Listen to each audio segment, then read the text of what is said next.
ètò Ijiroro Owuro ló tún gbòde.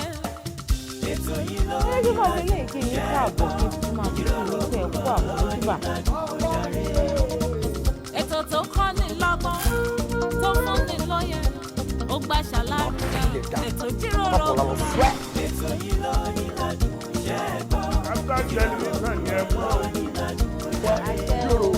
gbogbo ìkan pàtàkì láwùjọ lẹ máa bá níbẹ̀ gbogbo ohun tẹ́ fẹ́ mọ̀ nípa wọn ni wọ́n máa sọ. most of àwọn ọmọ tó wà talented tó ní ìlú àti láti ọ̀fà society. pẹ̀lú Ola Onabajo lórí Startimes television Yorùbá níbi tá a ti ń ṣàfojúsùn ayé tó rẹwà. Yorùbá yín ẹ máa yí gòrò ẹ máa wo Startimes.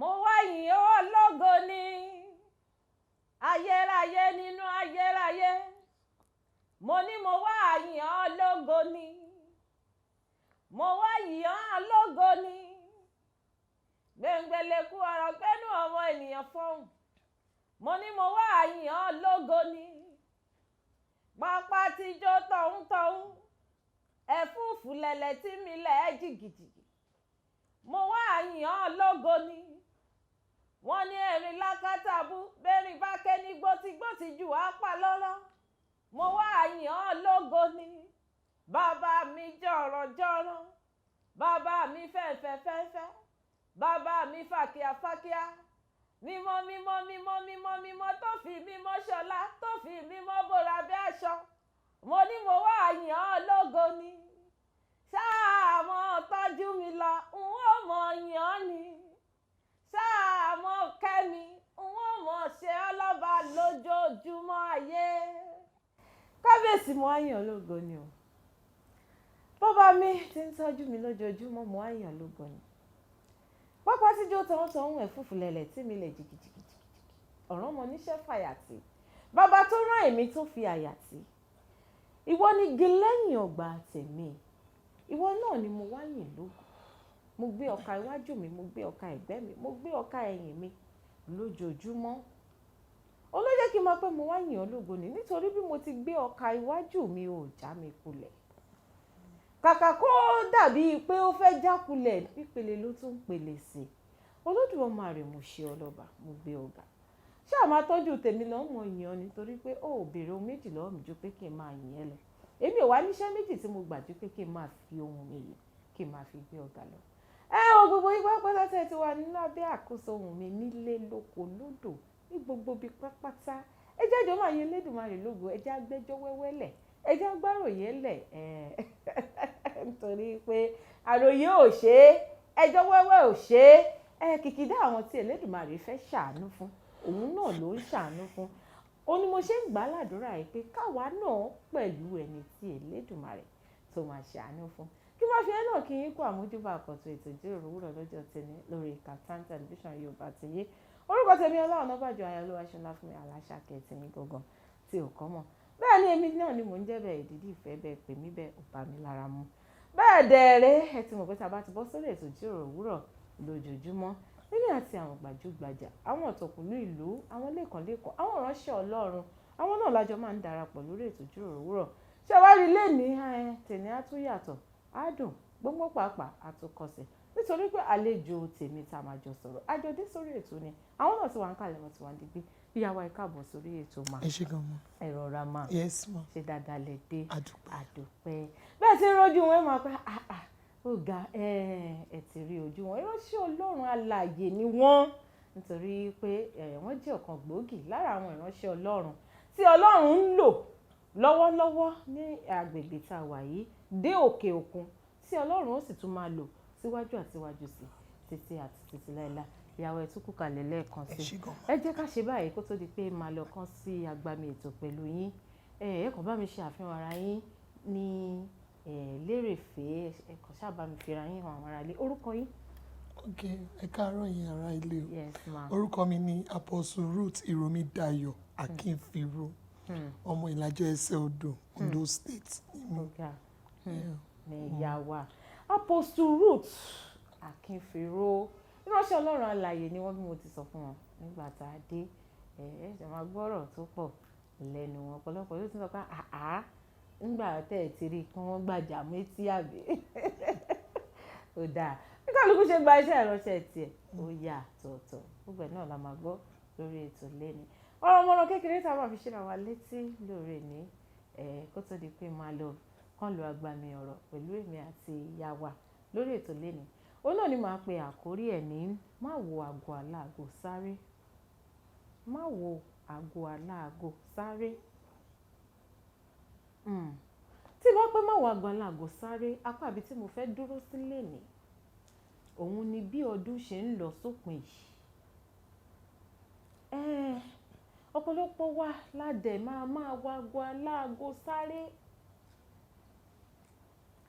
Lágbájá ti ra màálù, tàmẹ̀dún ti ṣe gbá, tàmẹ̀dún ti ṣàwo.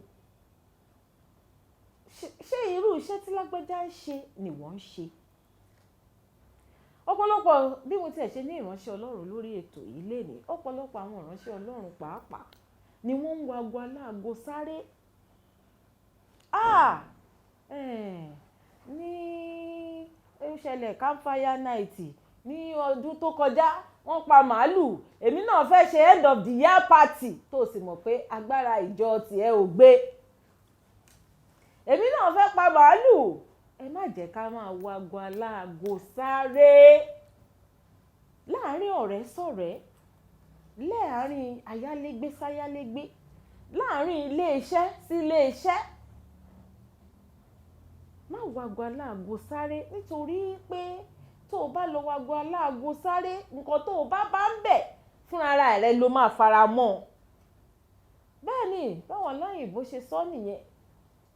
Mo ní àlejò lórí ètò lénìí tó sì jẹ́ pé èmi nìkan kọ́ ni mo wà lórí ètò. Ìyá wa bàbá sọ pé ká má wo ẹlòmíì, don't look at another person's success fi máa sáré. Kí lẹ bá wa rí sí i láàrin bí ìṣẹ́jú méjì? Ẹ mọ̀ pé oore ọ̀fẹ́ yàtọ̀.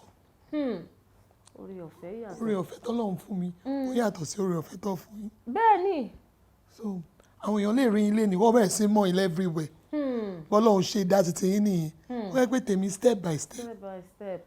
Kí wọ́n máa wò yín kí wọ́n á sọ pé mo fẹ́ di èdìdí ìfẹ́, mo fẹ́ di èdìdí ìfẹ́, màá tètè para mi. Bẹ́ẹ̀ ni. Màá tètè para mi. Oore ọ̀fẹ́ yẹn ti sọ pé bóyá màá pé 50 kó tó mọ̀ mi. Èdìdí ìfẹ́ máa pé 40 kó tó mọ̀. Wọ́n ráwọn 40 èmi wá ń sáré ní 32 pé kó mọ̀ mi. Olúwa o.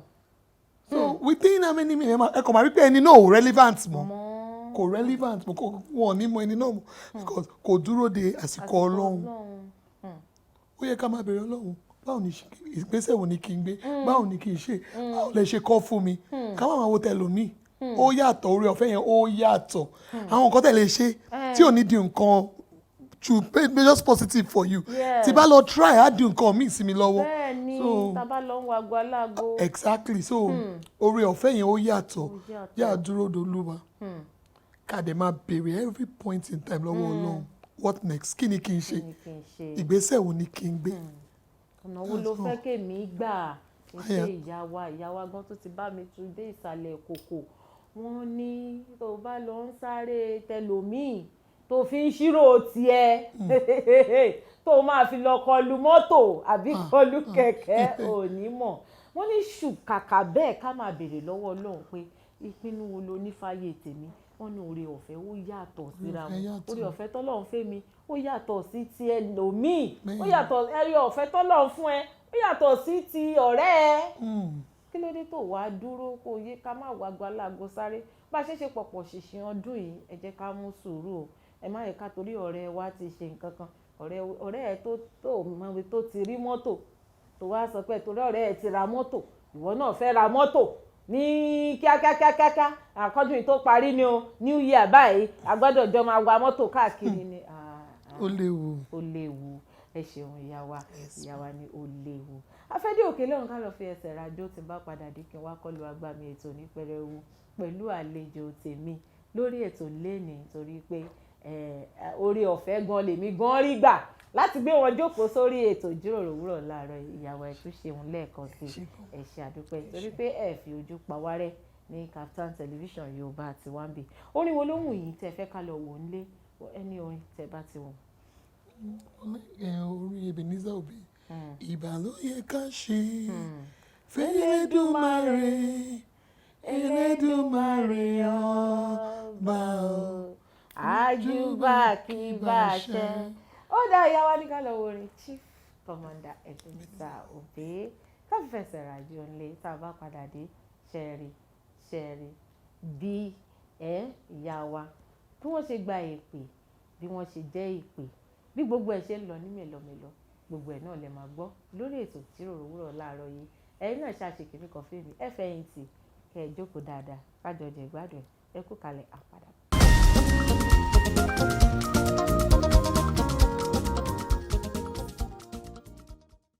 orí ètò Ìjíròrò Òwúrọ̀ lẹ́ṣẹ̀ wa lórí Kaftan television Yorùbá àtẹ̀yìn fún àǹfààní ẹ̀yin tẹ́ ṣe ń darapọ̀ mọ́ mi lórí ètò yìí lóore ní orúkọ tèmi lẹ́ẹ̀kan sí Ọlá Onabajo bẹ́ẹ̀ dẹ̀rẹ́ mo ní ìránṣẹ́ Ọlọ́run alààyè àwọn eléyìí àwọn sẹ́ksì ìránṣẹ́ Ọlọ́run àwọn eléyìí àwọn kí ló ń ṣẹlẹ̀ ẹ má fọ̀ rárá ìyàwó ẹ káàbọ̀ sórí ètò mà ẹ kú kalẹ̀ ìyàwó ti àjọgbà wá nímọ̀ràn ni kó tó di pé a lọ sí ilé agbára lẹ́ẹ̀kan wọ́n ní ká má wo àgbàlá kò sáré nítorí pé kò dáa tí ò dáa ni àtúbọ̀tán ẹ̀ gan kò kí ń dáa tàbá fẹ́ràn ara wa ni o ìyá wa mo ṣe ń sọ ẹ jẹ́ ká tó ṣe báyìí lẹ́ẹ̀kan sí nítorí àwọn èèyàn tí wọ́n ṣẹ̀ṣẹ̀ ń darapọ̀ mọ́ wa nísìnyí ẹ bá mi sọ orúkọ yín lẹ́ẹ̀kan sí kẹ bá mi sọ orúkọ ilé ìjọsìn ibi tí ilé ìjọsìn wà ká bẹ̀rẹ̀ láti bẹ̀. Aposteli Ruth Iromidayo Akinfiro lórúkọ mi from New Covenant Power Assembly. ẹ ti gbọ́ gbogbo ibi tí ilé ìjọsìn àwọn ìyàwó wà ìyàwó tí ẹ ti wà nídìí iṣẹ́ ìránṣẹ́ àti tó bí ọdún mélòó. Ní 15 years. Wow, ọdún 15. 2009 ni mo gbọ́ ìpè yẹn. Lẹ gba ìpè kí ló ṣe bẹ̀rẹ̀. Nǹkan ìyàlẹ́nu ni mi ò ẹ́bà lérò pé máa ṣe iṣẹ́ ìránṣẹ́. Lóòótọ́ wọ́n bí mi sí ìdílé Kristẹni. Grandmother mi evangelist ní CAC. Ìyá tó bí mi gangan founder àwọn gan ni founder church tí mo ń ṣiṣẹ́ ń sìn. Wow. So mo ń ṣiṣẹ́ secular job mo ń ṣiṣẹ́ ní port seaport ní 2009 àìsàn yìí wá bẹ̀rẹ̀. Olúwa o. In fact ẹ bá rí mi nígbà yẹn máa sá mo sanra láti bí báyìí débi. Jésù Kristi. ó fẹ̀ gan ×2. So wọ́n á notice ìgbà yẹn tí àìsàn yẹn bẹ̀rẹ̀ bíi kí n get ara mi wọ́n máa treat mi láàárọ̀ máa lọ bí iṣẹ́ máa gbé cannula sọ́wọ́ máa dé different things ó kàn ń ṣẹlẹ̀. Wow. Lásìkò yẹn màmá mi ò wá lè pray mọ́ wọ́n máa wò mí wọ́n máa sunkún everybody tó bá rí mi wọ́n máa sunkún. When you say I became my own prophet nǹkan tó wá ṣẹlẹ̀ ni mo wá bẹ̀rẹ̀ sí ń gbọ́ ohùn bíi méjì mẹ́ta. Wow. Ohùn yẹn and the 3 voices were very loud. So ohùn yẹn at a point mo wá ní I need to focus kí n mọ ẹni tó ń sọ̀rọ̀ kí ló wá. After a while mo wá notice pé ẹ̀mí Ọlọ́run bá mi sọ̀rọ̀. Because there are specific things tí mo máa gbọ́ lọ́kàn mi tí bá sọ síta in the next 10-15 minutes ó máa ṣẹlẹ̀. Kábíyèsí. So ọjọ́ kan mo wà ní yàrá mi mo wá gbọ́ pé your life has been patterned like the Christmas tree by your window. Wow. Nǹkan tí mo gbọ́ nìyẹn mo dẹ̀ dìde mo lọ sísàlẹ̀ bí mo ṣe ṣí pine yẹn ẹ mọ àwọn pine tree yẹn bíi wọ́n rí kó ti jẹrà ó dẹ̀ wà very fresh. Wow. The leaf was very fresh. Ẹ lè rò pé ní ti ń ṣẹlẹ̀ nínú ó ti jẹrà tẹ bá rí àwọn nǹkan tó wà nínú ẹ̀ mo pariwo. So and really outwardly mo ń sọra mo ń fresh mo mọ̀ pé nǹkan kan ń ṣẹlẹ̀ nínú. kò sí test every test inconclusive ẹ ṣáà mọ hospital náà wọ́n ṣáà wá oògùn kan fún mi. Mo wá gé igi yẹn from that day ìṣẹ́gun wa bẹ̀rẹ̀. So títí dàbí àwọn tó bá wá kí mi pé báwo lára mi ẹ̀mí Ọlọ́run máa sọ̀rọ̀ ń pa wọn fún mi màá rí nǹkan tí bá sọ fún wọn ó rí bẹ́ẹ̀. It was so clear clarity was so clear. I knew this is God. It was so real. Wow. And in fact different things tó yẹ kó ṣẹlẹ̀ sí mi even ìgbà tí there was a conspiracy tó yẹ kí n ṣẹ̀wọ̀n mo gbọ́ láàárọ̀ ọjọ́ yẹn pé kí n má lọ bí iṣẹ́. kábíyèsí Ọlọ́run. mi ì dẹ̀ lọ and everybody tó lọ bí iṣẹ́ lọ́jọ́ yẹn wọ́n ṣẹ̀wọ̀n. ọ̀rọ̀ tí mi ò mọ anything nípa ẹ̀ but mo ṣáà dúpẹ́ lọ́wọ́ Ọlọ́run ibi tí mo ti dé so gradually mo ṣáà move on mo ṣáà because I wasn't trained no Bible school yes Christian by birth a máa ń lọ church a wà ní choir à ń ṣiṣẹ́ church Bishop Bolanle Odeleke ni mo dàgbà sí. Wow. So I knew God, but not to become a minister.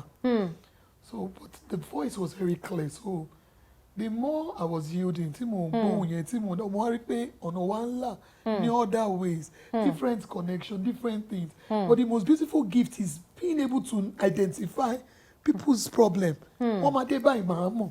Ẹni tí ò tẹ̀ wá sọ fún mi pé ó ní problem, ọkọ̀ òjòkó máa ní.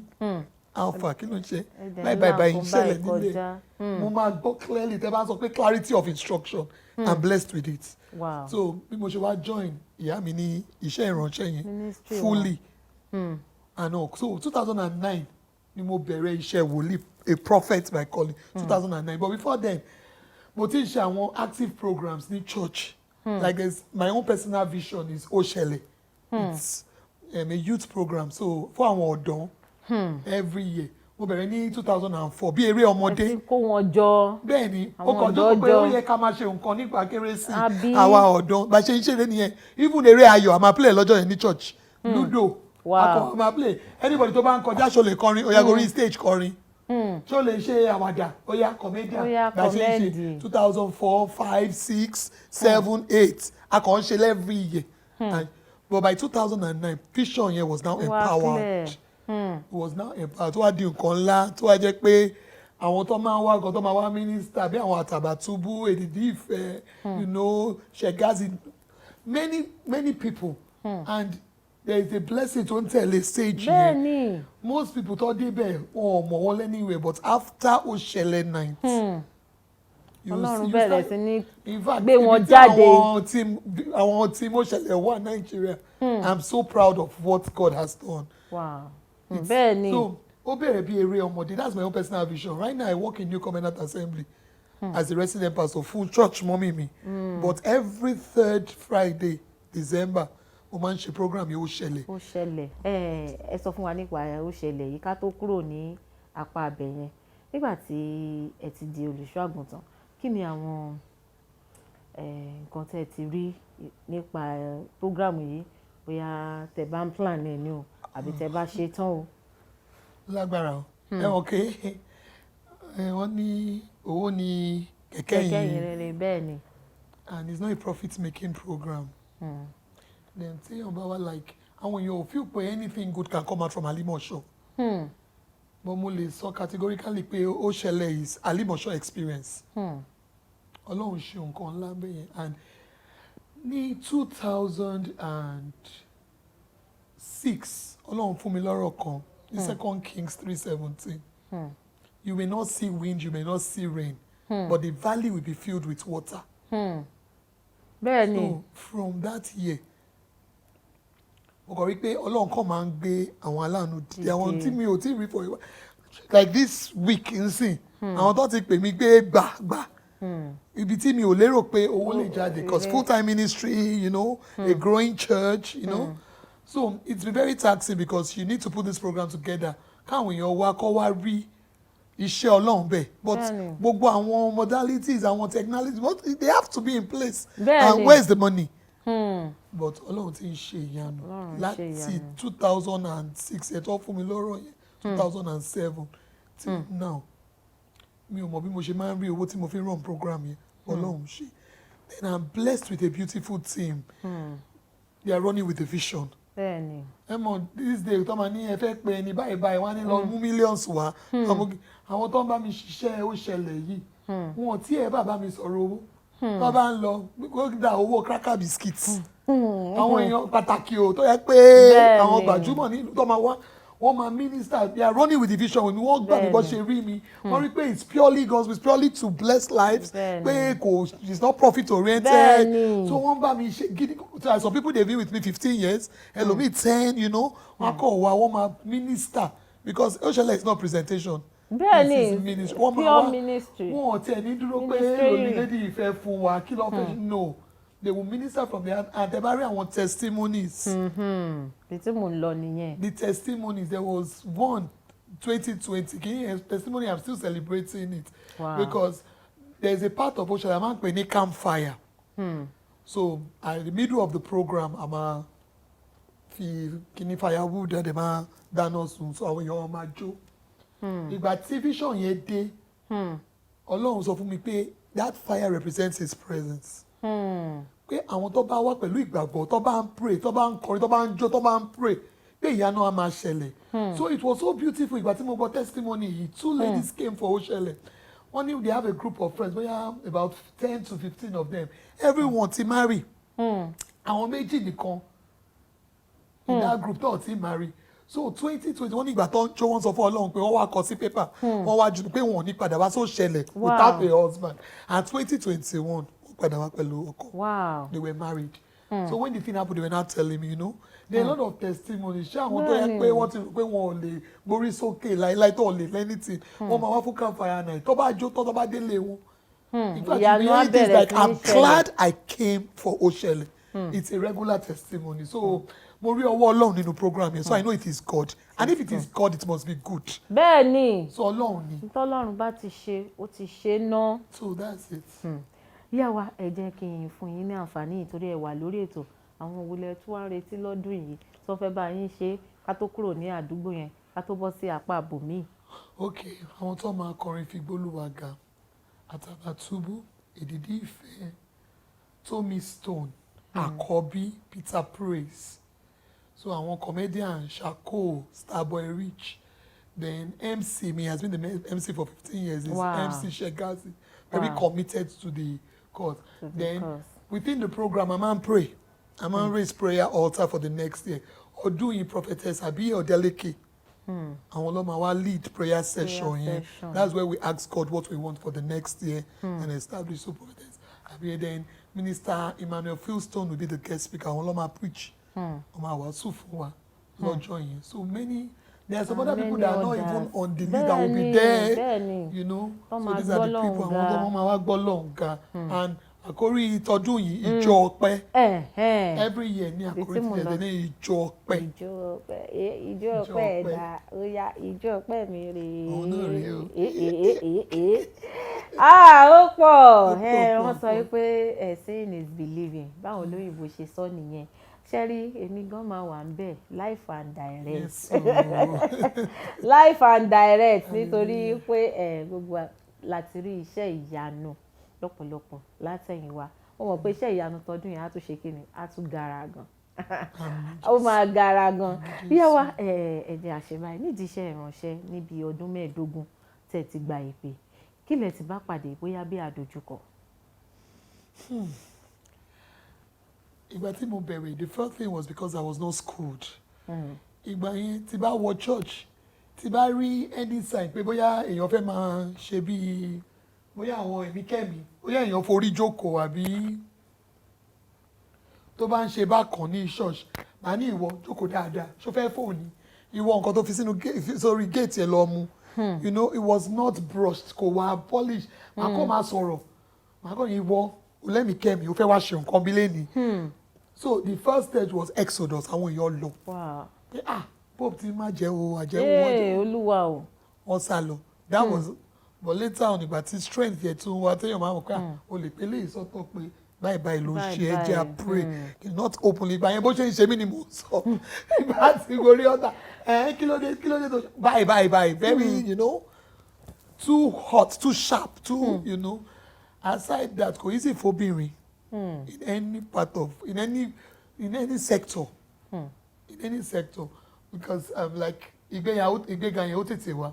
Like in PFM, I'm part of the advisory council in Pentecostal Fellowship Nigeria, Egon chapter, and I'm the youngest there in that advisory council. Maria àwọn bàbá àgbàlagbà 70 kìíní kan mo wà meeting pẹ̀lú wọn. So other ministers àwọn tó ti bẹ̀rẹ̀ kí tó bẹ̀rẹ̀ àwọn ọmọ kí ló wà lára lady yìí kí ló wà lára every time ló máa pick ẹ̀ látẹ̀yìn kó máa bọ̀ níwájú. So you now see a lot of you know kéka pè ní beef. Ẹ̀rẹ̀gbẹ̀ ṣe sọ lẹ́ẹ̀kan. máa sọ fún àwọn pé I'm so anointed to lose my swag. Àgbà Jésù sòdì. So Bẹ́ẹ̀ni. to look good and you Yes. preach Christ. So once like, okay, bó ṣe múra, bó ṣe ṣe, you know. I've been to a church to minister. It was a CAC church. Màmá kan wá bá mi, ṣé ìwọ ló fẹ́ gorí ọ̀tá? Kábíyèsí. Ìwọ tó dàbí Jezebel yìí. Olúwa o. Mo ṣáà ní sùúrù fún màmá yẹn dáadáa. By the end of the day, Ọlọ́run gbogbo ìgbà tí mo minister and everything. But wọ́n á notice pé mo wá ń lọlé lọ́jọ́ yìí, mo wá ní fatal accident. Wow. So assault pẹ̀lú mọ́tò Toyota Sequoia. Mo ṣe ń gbé scar yẹn and it's my testimony. So it's. Àwọn Jezebel gangan tó ń pè nìkan ní Jezebel torí appearance. Iṣẹ́ ìránṣẹ́. Ẹ bá ti sọ pé mo fẹ́ ṣe kínní. And especially when it's coming to Oshele, I read different obstacles. Kéèyàn bá wà weighed down and all, but you know, like Bible say, David encouraged himself in the Lord. Not only because Maroti 2009, no one called me into ministry. Mo gbóhùn yẹn fúnra mi. State tí mo wà yẹn làwọn èèyàn máa rìn tó máa gbé Ọ̀ṣun lé wọn lọ́wọ́. Kábíyèsí bẹ́ẹ̀ ni. Torí pé mo mọ Olúwa, torí pé Jésù là ń pè. Torí ẹ̀ ló ṣe jẹ́ pé òun Olúwa ni mo wá ìgbà tí mò ń gbóhùn mẹ́ta. Màá lọ sí wá ní kí n tẹ̀sẹ̀ lé bàbá àwọn lọ ṣe ń sọ. Bẹ́ẹ̀ni. Màá lọ wọ́n á sọ pé ìwọ mọ̀ sọ I'm from river area Ìlàjẹ. Wọ́n á ní Ọ̀ṣun ló máa sin o. Kábíyèsí. You change my name to Ọ̀ṣun Fúnkẹ́. Olúwa o. But èmi ò kúrò ní ilé. Like I said, my mother is a very vibrant evangelist. Wọ́n lè pray. Ẹ̀gbọ́n mi family everybody will be looking. Ẹ̀gbọ́n mi my immediate elder brother ọkùnrin. Ó máa ké ọkùnrin man. Á máa ké. Mo rí oríṣiríṣi màá wà ní yàrá èèyàn máa wọlé apá AC. AC máa go off.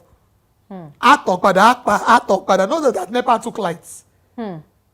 Ìgbà mi, my space will be rearranging. Mo rí many difficult states. Wow. If I could survive 2009, and I took this call and I stood, to the glory of God, 27th November 2022, I was ordained an apostle. In the ministry of Bishop Olanle Odoleke, Power Pentecostal Church Worldwide. You know, the first female bishop in Africa. Under Oroye Similori. And I was empowered for a fresh level. Wow. And also, there's this resilience. Bẹ́ẹ̀ni. And there's one thing Mama so my mother is still standing. I don't have an excuse.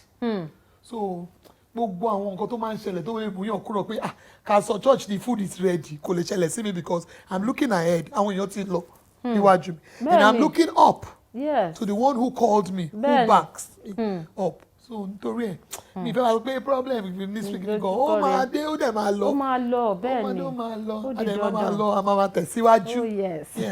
Bíbélì gan sọ ó ní nínú ayé ẹ̀yin ò rí ìpọ́njú. Ó ní ṣùgbọ́n ẹ tújú ká nítorí pé ẹ ti ṣẹ́gun ayé so be of good cheer because we have overcome the world. Ìyá wa ẹ jẹ́ a ṣe báyìí ná a tún fẹ́ lọ dé òkè lọ́hùn lẹ́ẹ̀kan sí i. Mo tún fẹ́ kẹ́ lọ sinmi díẹ̀ torí láti gbà tẹ́ ti dé mi jẹ́ sinmi mo ṣáà ń lọ yín fún ni ilé ìṣẹ̀ṣẹ̀lẹ̀ báwo lè ilé ìṣẹ̀ṣẹ̀lẹ̀ orin wo lẹ tún fẹ́ ká lọ wò nílé ká tó fi fẹsẹ̀ rájò. Orin wo ṣeun fún mi mo dúpẹ́ o Jésù ìgbà ìrètí pin ó dìde fún ìrànlọ́wọ́ mi ìgbà ìrètí pin ó dìde fún ìrànlọ́wọ́ mi ó ṣé o Jésù mo dúpẹ́ ò bá mi. Ẹ ṣe ìyá wa ìyá wa gọ́rò bí àgbọ̀ èbó lórí tẹlifíṣàn wa ni àgbọ̀ bó dé rin èbó náà lẹ́ni ká lọ wò á rè wò. Ìyẹn pọ̀. Ó ní ká lọ wo ìkan lára àwọn orin Ọláyímíká Àtàbàtúbú abẹ́rẹ́ orin. Ká fi fẹsẹ̀ rájò ńlẹ̀ tá a bá padà dé ká wá tẹ̀síwájú nínú ọ̀rọ̀ tá a sọ ẹ kú kalẹ̀ lọ́dẹ̀ à ń padà bọ̀.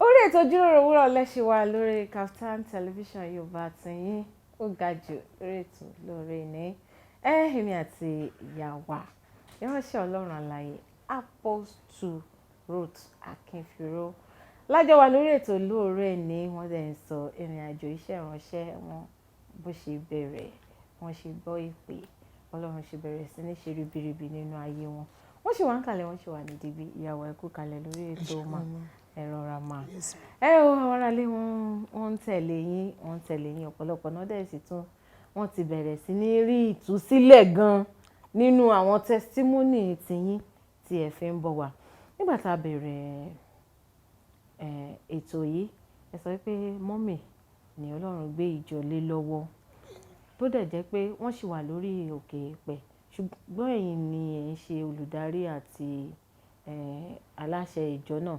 Màmá wa ń kọ́ báyìí? Màmá wa àwọn ọlọ́sìn preach every Sunday àwọn ọlọ́run wàásù. Èmi kàn ṣe most of the admin work then mo máa ń jáde mọ̀ pé wòlíì ni mi, I'm a prophet by calling. Mo máa ń jáde mo ń lọ other ministries. Then ìgbà tí ordination apostle dé mo máa ń lọ plant àwọn churches tó bá ti pè mí bẹ́ẹ̀. And àwọn she's still strong. Wow. You need to understand what I'm saying. I can't. You know, wọ́n ṣe ń preach, wọ́n ṣe ń ṣe gbogbo ẹ̀, wọ́n ń gbàwẹ̀, wọ́n ń ṣe gbogbo ẹ̀. Wow, wow. Everyone, he believe, you know, she has 5 children, she's still strong, you know, still moving, still doing what she was doing for God. Ọlọ́run máa fi agbára kún agbára fún wọn. Ó máa fi okun kún okun fún màmá. Láìpẹ́ gan a máa tún gbàlejò màmá lórí ètò Màmá Akinfiro. A máa gbàlejò wọn lórí ètò yìí. Ìyá wa nídìí iṣẹ́ ìránṣẹ́ yìí. Ẹ ń sọ̀rọ̀ lọ lẹ́ẹ̀kan àwọn nǹkan tí ẹ ti bá pàdé tó dàbí challenges lọ́dọ̀ tiyín. Kí ni àwọn nǹkan tí ẹ tún lè tọ́ka sí that is keeping you going in the ministry? The greatest thing is oore-ọ̀fẹ́. Grace made me and grace is sustaining me. Mo ti rí àwọn nǹkan tó yẹ pé mo ti rò pé ó ti tán. Ó ti tán. You know, my father in faith, Bishop, if you are not called, you will crawl. If you are not called. So the first thing, téèyàn tó bá ti dá wa lójú pé Ọlọ́run pè wá, ẹ mọ̀ pé ẹlòmíì ló ń pe Ọlọ́run sí. Way out ni. Bàbá pè mí náà. Ẹni tó wọ́n ti bí ní church. Pè mí náà. Tó ti grow up nínú church setting. Tí ò bá ríṣẹ́ with the situation on ground in the society, ẹ mọ̀, wọ́n á lọ bẹ̀rẹ̀ church kan. Adé máa gba it's not it. The very true ministers is not about that. Ìpè yẹn is very. So that's what keeps you. The grace of God and the calling. So like Ọlọ́run ló pè yàn, there's always a provision for that vision. He will be there all the way with you. So oore-ọ̀fẹ́ yẹn ló lànà fún mi. Kò lè yé yín. Ó wà pé TV làwọn èèyàn ò lè sọ pé jẹ́ ń ṣí budget small program yìí. Kẹ́ wo nǹkan kí wọ́n á sọ fún yín pé mi ìmọ̀ ibi tí wọ́n ń kọ̀ but I've never saved towards the program. Even last week la ṣe àjọ̀dún ìjọ. Ẹ bá rí èrò mo ní láti ibò. Kí la budget fún? Kí lè lè? But God is doing it. When you call him arọ́mọ níṣẹ́ tí fàyà tì. Bẹ́ẹ̀ ni o, arọ́mọ níṣẹ́ fàyà tì. So that's the only thing that propels you. Ọlọ́run ni. Grace, the call. He called you. You will be doing. I'm condemned to obey him. Mo ní ẹ̀yin lẹ pè mí. Mo ń ṣe kíní ibi eré ọmọdé. Mo ní a máa ń play card ayò. Ẹnìkan tó bá ń kọjá tó bá rí pé wọ́n tanná ní ṣọ̀ṣẹ́ á wọlé màá ní ṣò lè kọrin a máa gbé microphone lé lọ́wọ́. The first 2-3 years. Bí eré ọmọdé ni. But today it has become some, you know. Wọ́n dé nǹkan tẹ̀ máa tó stage ńlá. Ẹ ṣáà mo bá ṣe bẹ̀rẹ̀ pẹ̀lú pákó stage. Ẹ máa gorí stage. Ọjọ́ tó kọ́kọ́ wá tó rí mounted stage bẹ́ẹ̀ pẹ̀lú gbogbo full like everybody ṣe ń pariwo. Hope ti lọ PLC. Ọlọ́run ni. This work of a ministry is grace. It's grace. Oore-ọ̀fẹ́ yàtọ̀. Bí ìyá tó bí mi lọ́mọ mo sọ fún wọn. Tó bá ti di time mo ṣẹlẹ̀ mi kì í pe Ọlọ́run mi mo máa ń pe Ọlọ́run ìyá mi. He is a God that does not disgrace her. I've observed it even before I came into ministry. On time God learns that 9 minutes but only just 24 hours sí program yìí. Ẹni tó ti gbàgbé pé wọ́n exist ló máa pè wọ́n pé mọ́mí ọjọ́ wo ni program yìí. Ẹjọ́ ẹ send account details yóò wá jẹ́ owó ńlá. Mo ti ń wo since 4 years ago ó ṣẹlẹ̀ bí mi ṣe máa ń pray nìyẹn tí bá ti dé October Ọlọ́run ìyá mi. Then on time God it doesn't disappoint her. Most of on this last anniversary same thing I tap into that grace. Ó dẹ̀ ń ṣiṣẹ́. It's a grace. Ó dẹ̀ ń ṣiṣẹ́. Because kò sí bá ṣe fẹ́ sọ̀rọ̀ lọ. Bá sọ̀rọ̀ owó ni kókó sí nǹkan tá lè ṣe. Ó ní kẹ̀kẹ́ ìyìn rere. Anything tá máa ṣe with her. So oore-ọ̀fẹ́ yẹn máa ń mówó jáde. Ó di dandan. Àwọn kan wọ́n máa ń rẹ́rìn. Nǹkan ṣẹlẹ̀ láàrin this week tí mo pè wọ́n lórí fún pé wọ́n rẹ́rìn. Ó ní ìwà àti Ọlọ́run ìyá ẹ̀yìn. Mo ní yes o. Bẹ́ẹ̀ni. Ó ti mọ oore-ẹ̀fọ́ ti tèmi. Mo dẹ̀ ti rí oore-ẹ̀fọ́ ti ti pé oore-ọ̀fẹ́ yẹn ó máa ń mówó jáde. Let me place a demand. So it's the grace of God. It's the grace of God. Nobody plans. You cannot stand without his grace. It's not easy. Especially there are some areas lẹ́kọ̀ọ́ yìí téèyàn bá ń ṣe church ń bẹ̀ yẹn ẹ̀gàn tàbá tí ẹ ṣe PFM ministry àwọn èèyàn máa ń jáde tó ń sọ experience wọn it's very difficult to flourish flourishing in that land. Oore ọ̀fẹ́ Ọlọ́run oore ọ̀fẹ́ Ọlọ́run because ó easy kéèyàn kàn check pé mo ní compound ẹ̀ díẹ̀ sọ di restaurant. Bẹ́ẹ̀ ni. O lè ní member tó 500 lẹ́yìn kó dé church lọ́la kó jẹ́ pé 10 members ló kù. Kábíyèsí. You now start building it back. You start again. But because it is God who called you and you are condemned to obeying what he's saying, I won't do otherwise. Àwa ti sọ a ti pinnu. There's one Oṣẹlẹ̀ mo ti pinnu. Bẹ́ẹ̀ni. I will not. Mi ò lè lọ ṣe any other thing. Ìgbà tí ò kí ń ṣe secular job. Bẹ́ẹ̀ni. Èèyàn máa lọ máa ṣe kínní. I imagine ìgbà tí à ń ṣe kọ̀ǹga church wa nígbà yẹn. I wasn't into ministry so mo kàn support mọ́mí mo kúrò níbi iṣẹ́ mo tẹ̀lé wọn so wọ́n gbẹ́ kọ̀ǹga yẹn. Àwa débẹ̀ má yẹn wá ní mọ́mí mò ń dúró látàárọ̀ tètè wọ́n mọ́mí ní kí ló ṣẹlẹ̀. Wọ́n ní àti dé stage tẹ́ máa ju nǹkan sínú kọ̀ǹga. Mọ́mí ní ibi báwo wọ́n ní ẹ fẹ́ sọ pé àwọn ọmọ iye church táwọn ti gbẹ́ kọ̀ǹga fún pé stage yìí lọ́ máa fi kinní yẹn sí so that táwọn afọ́jú bá wọn máa ríran táwọn eléyìí máa ṣe tó bá lo omi kinní kan mọ́mí ní kí n fi kí n ṣoògùn ṣe iṣẹ́ Ọlọ́run ta ló máa gbògo you know the man was looking at her with so much surprise máa yẹn ó continue iṣẹ́ ìgbà tó ń ṣe tán ó ní mọ́mí ẹ̀ wá àbí tí bá ti lọ ó níbẹ̀ yìí ṣe máa ṣe tí wọ́n ní bíbélì tí mo dì mú yìí nìkan a few months ago mo bá màmá mi sọ̀rọ̀ Bishop Odeleke wọ́n ní ṣé mi ò rántí in those days in the 80s táwọn àjẹ́ wọn máa fò lọ mítì tó máa ṣubú níbẹ̀ yẹn tó máa fún ayé wọn fún Jésù tó máa drop gbogbo charms o ṣé àwọn máa lọ kó charms yẹn pé nǹkan táwọn fẹ́ lò ní ministry iṣẹ́ ìránṣẹ́ ń sìn nìyẹn Ọlọ́run kéékèèké pé nǹkan táwọn èèyàn wá sí like and really mo máa sọ fún àwọn èèyàn pé it is what we saw and heard that we boast about.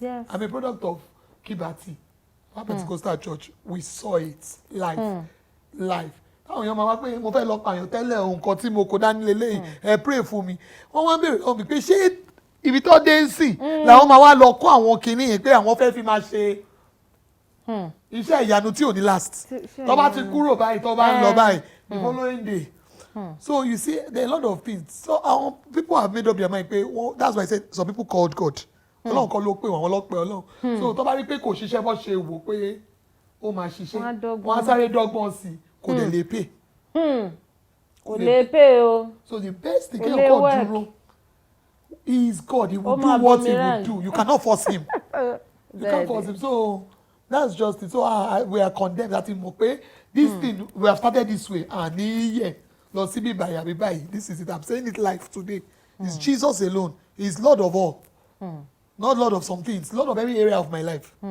you are ready àti ṣe otherwise bí a fẹ́ dọ́gbọ́n sí a fẹ́ help Ọlọ́run kí ni mo fẹ́ help Ọlọ́run ṣe ìwọ ló pè mí tó bá fẹ́ ṣe ìyanu yẹn ṣe káwọn ayé rí i tó bá dẹ̀ ní ṣe amama yìí he remains God kábíyèsí. Bẹ́ẹ̀ni to God be the glory ni. Bó ṣe rí náà nìyẹn. Bó ṣe rí nìyẹn ó ga ìyá wa bóyá kẹ̀kọ́ bá mi gba àwọn àránṣẹ́ Ọlọ́run kọ̀ọ̀kan tí wọ́n ń dọ́gbọ́n sí tí wọ́n dẹ̀ rò pé àwọn ṣì ń jẹ lọ báyìí ní àmọ̀ràn kékeré. Kọ́ padà sí orí ìpè tí Jésù fi pè wọ́n go back to the cross gbogbo àwọn I don't know how to say it all these little things ta nítorí pé a fẹ́ make owó ṣé ibi báyìí kọ́ ló máa parí sí ibi báyìí náà ni ẹsẹ̀ mẹ́fà àwọn èèyàn wà tó ṣe ẹni tó dọ́gbọ́n sí wọ́n dẹ̀ lówó wọ́n kì í gba owó ọrẹ ní church wọn every ọrẹ is to run the church Ọlọ́run gbé other means dìde fún wọn tó fi ń jẹ ọmọ many men of God like that wọ́n ṣe otherwise. God called you. Remain focused on that call. Can you go to a herbalist to do the work of God? Are you helping God? So can you ever help those who help themselves? It's not added to ministry. No. If you're at that point, enjoy pada. Take a U-turn back to the cross. So for Jesus, I'm sorry, this is it. Stop it and start the way he wants you to. Go on that line. You want a mega church, it's not everybody that we have a mega church. But it's okay orí ẹ̀fẹ́ ní gbogbo ẹ̀. Bẹ́ẹ̀ni, it's not everybody. It's not everybody. Ẹlòmíì ò ní mega church, ó ní mega money and he's a pastor and he's not eating from that church. Owó tó ní 10th generation ẹbí ò ní pa. But kò lè just a small kìíní ló that's your grace. Bí gbogbo àwọn nǹkan téèyàn ń ṣe pé tọ́lọ́wọ́ bá sọ fún ẹ pé add school to it. Ṣé táwọn àwọn èèyàn wá wo land àwọn ní ká ṣe bakery ní ibi báyìí kan mo ní grace yàtọ̀. Mi ò kí n ṣe Oyèdépọ̀ Ọlọ́run ò bá mi sọ yẹn. Wọ́n ní branches kan mo ní Ọlọ́run ò bá wa sọ yẹn. Wọ́n ní èwo lélẹ́yìn báyìí pé mi ò fẹ́ make owó. So don't start putting, it's not just being fetish, even adding to your calling. Nǹkan t'Ọlọ́run ò rán yẹn. Nǹkan t'Ọlọ́run ò rán yẹn. Èmi ní school, èmi ní bakery, èmi ní water factory. T'Ọlọ́run ò bá rán yẹn. O kì í ṣe Bishop Oyèdépọ̀, o kì í ṣe Bàbá Adébóyè. Àwọn àt'Ọlọ́run, wọ́n mọ grace tán ni wọ́n mọ nǹkan t'Ọlọ́run bá wọn sọ. Don't go and truncate your own destiny. Ọ̀rọ̀ tí ń jáde. Ẹ dúró síbi t'Ọlọ́run rán yín. Ọlọ́run ò sọ pé kẹ́ ní branches ẹnìkan ní if this branch is not growing, go and open another branch. How come? Ṣọlọ́run gbé ẹ pé kò ní branches. Àwọn mi máa sọ pé ibi t'Ọlọ́run ní kiri pé àwọn rí náà ìgbà tó débi straight light ibi t'Ọlọ́run rán wọn sí lélẹ́yìí o. Pé kò sọ pé ẹ̀gọ̀ yìí àwọn òdẹ̀ tí gbọ́ pé bóyá kàn lọ sápàpá ọkọ lọ sí Lẹ́kì. Tàbí Kẹjà. And God is God in Ẹ̀gàn. We are seeing it. Bí ó ṣẹlẹ̀ yẹn ẹ bá wá ẹ̀ ní believe pé ní àlìmọ̀ṣọ́ ló ń ṣẹlẹ̀. But something good is there. Stay by the documentation of your calling. Ọlọ́run ṣe báyìí ń sọ ní kẹ́ṣíṣe. Ẹ bá ti yẹ̀ nínú ẹ padà sọ́lọ́run. He's a merciful God. Many people say agídí ló fi ń ṣe ministry. Wọn ò gbọ́ Ọlọ́run mọ́. Bẹ́ẹ̀ni. Nǹkan tó head knowledge ló fi ń preach ló fi ń pray. Ebi lende. Because you are doing opposite of what God sent you. Go back. Go back. There's still souls to be won. That's the primary focus. Not money. Seek ye first the kingdom of God. Other things need money. Ó máa wá. Tí o bá ní wá gan, he remains God. We all have different grace. You are not hungry, it's okay. It's not everybody that will have cash. There are men of God that have Bentley, they have G-Wagon. So there are some that don't have anything.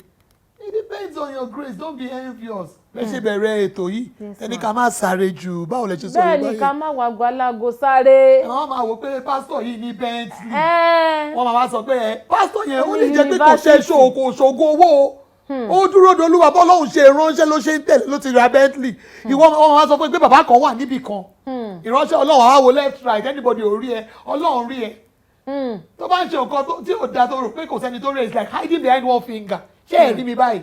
Báwo ni mo ṣe fẹ́ dodge tó? Bẹ́ẹ̀ ni mo pe pope ló wà bẹ́ẹ̀. Ẹ ti rí you don't know if you don't know my battle don't judge me.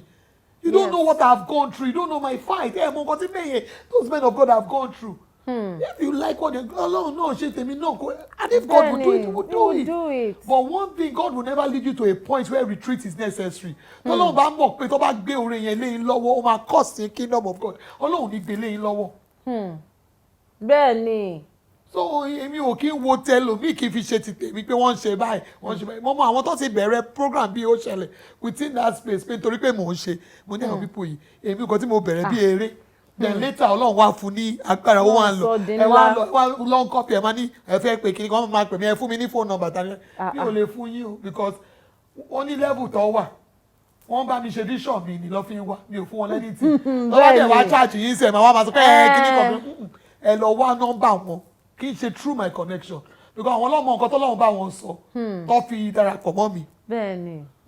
Then you see them going to lengths to want to do program tó bá flop ó máa bínú pé mi ò fún wọn support ṣọ́nà ń rán yín ní Christmas carol. Ṣọ́nà ń rán yín ní kí ó ṣẹlẹ̀ ìṣọ́ ìwé Christmas carol ṣe máa ń kọ carol bẹ́ẹ̀ a kò máa ń jó ni orin ọpẹ́ worship ẹ̀yin wá ní ẹ̀fẹ́ fi ti ṣe Christmas carol tọ́lọ́run ò rán yín ẹ wá lọ gba stage kò sẹ́nibọ̀dì tó wá wá ẹ̀ wá ń bínú pé mi ò fún yín strategy ṣé mo ní strategy kan tí mò ń lò orí ọ̀fẹ́ ni mò ń lò and it is my own the grace God gave me. Wow. It's not for you. Yes. Agwalago You cannot sáré. use my grace to run the race. Chai.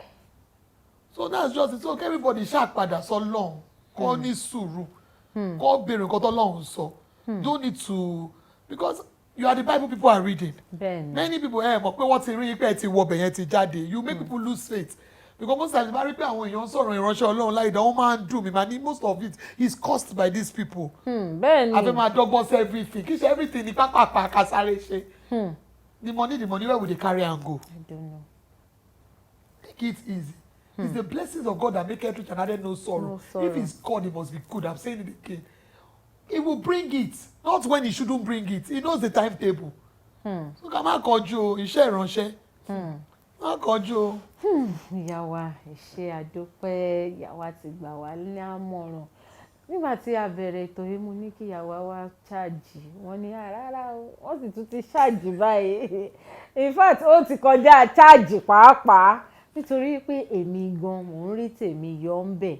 Gbogbo wa pátápátá tá a wà nílé náà táwa náà tá a ti bẹ̀rẹ̀ sí ní wago aláago sáré tá a ti bẹ̀rẹ̀ sí ní sáré mọ́tò kọlù kẹ̀kẹ́ ẹ jẹ́ ká máa ṣe ní pẹ̀lẹ́pẹ̀lẹ́. Ọlọ́run tó dá ẹnu báyìí ó máa fún ní nǹkan tó máa jẹ. Ọlọ́run tó bá jẹ́ Ọlọ́run ló pè yín bí ìyá wa ṣe sọ ó máa ṣẹ́tù yín o. Wọ́n ní kò jù bẹ́ẹ̀ lọ. Ìyá wa ṣeun gan ni àdúpẹ́ nítorí pé àti ẹ̀pẹ̀ yín ajẹ́ yín. Bóyá kí n béèrè pé bóyá ẹ mú ọ̀rọ̀ ẹyọ kan dání fún àwọn èèyàn láti lé tẹ́lẹ̀ àbá ti sọ gbogbo ẹ̀. Àgbà tí fẹ́ẹ́ sọ jẹ́ ìránṣẹ́ Ọlọ́run kò ní kó máa ní kó. Ẹ wò bí èmi ń sìn àsìkò ìjọ ọpẹ́ ni mo wà. Kéèyàn jíjọ ọpẹ́. If you've tried every other thing, try praise. So ó lè jẹ́ pé kí ó ti pọ̀ jù, the burden is much. Ẹ ti wò pé how many days? Ọjọ́ mélòó ló kù tí 2020 kò sí nǹkan tó lè ṣe. Nǹkan ńlá lè ṣẹlẹ̀ o. Ẹ bẹ̀rẹ̀ sí jíjọ ọpẹ́ yẹn sìn. Praise your way into 2024. Dance in advance. Ẹ máa jó, ẹ máa yọ̀. Nǹkan ńlá máa ṣẹlẹ̀ o, ó sì máa ṣẹlẹ̀ o. Ó máa ṣẹlẹ̀. What you're looking for, it will come. Start dancing now, and that's what I'm doing. Dancing my way into my testimony. Ìjọ ọpẹ́, ẹ̀yin náà ìjíjọ ọpẹ́, ẹ máa rí pé ẹ máa rí ìyanu. Because where every other thing fails, praise will work. Praise will He work. inhabits our praises. So tá bá ti ń yan Ọlọ́run, tá bá ti ń jó bẹ́ẹ̀, tá bá ti ń ẹ̀rí gbogbo àwọn hallelujah challenge tó ń ṣe ẹ máa ń rí àwọn testimony tó máa ń tẹ̀lé. So ti tèmi o ìjọ ọpẹ́ ni ká máa dá ká máa bọ́ọ̀bù ká máa jó ká máa jó Ọlọ́run dẹ̀ máa rí wa dẹ̀ dá wa lóhùn. Dẹ̀ dáhùn láṣẹ Ọlọ́run ọba. Ijó ọpẹ́ náà la máa jó títí tá a máa fi wọnú ọdún tuntun. Gbogbo wa náà tó dẹ̀ tó fẹ́ wá jójó ọpẹ́ nítorí pé ìyàwó wà lórí ètò máa bọ̀ ní ó ṣẹlẹ̀ campground o. Ó yá wàá gbégbá ọpẹ́ o wàá jójó ọpẹ́ o. Ó ṣẹlẹ̀ kí ló ṣẹlẹ̀ ijó ọpẹ́ yes. Ìyàwó ẹ ṣe gan níbo làwọn aráalé àti bá yín pàdé lórí Facebook lórí Instagram lórí YouTube lórí. Instagram at Pope to Plum. Pope to Plum. Facebook Ruth Akinfiro. Ruth Akinfiro on Facebook. That's just me sínú Twitter àti yòókù. Alright. Gbogbo bí tẹ́ máa ti bá ìyá wa pàdé wọn ti ṣàlàyé fún yín tẹ́yìn náà bá ní ọ̀rọ̀ kan tàbí méjì tẹ́ fi bá wọn sọ. On Instagram at Pope to Plum. On Facebook Ruth Akinfiro. Ẹyọ kì í dùn kó pọ̀ ṣókè òun náà ni ọbẹ̀ oge oníyanṣe ọlọ́kàṣe. Gbogbo yín tàjọ ṣètò ní gbogbo yín náà ni mò ń kí pé ẹ ṣeun gan ni ẹ kú ìfọmọnìyàn ṣe. Tẹ́yìn náà tún fi àsìkò sílẹ̀ fún wa tàtújọ jẹ́ lénìí. Orúkọ tèmi ò tí yí padà Ola Onabajo ni mò ń jẹ́.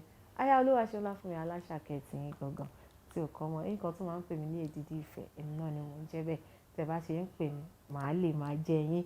Ẹ tẹ̀lé mi lórí gbogbo ẹ̀rọ ayélujára mi pátápátá at Onabajo Olawale Onabajo Olawale tó wá jórí Kaftan television Yorùbá náà ni ní gbogbo ibi tí ọwọ́jà iléeṣẹ́ Startimes tó dé náà ni ọwọ́jà iléeṣẹ́ Kaftan television tó dé in diaspora ní káàkiri pátápátá ní iléeṣẹ́ Kaftan television Yorùbá tó ti dé pátápátá.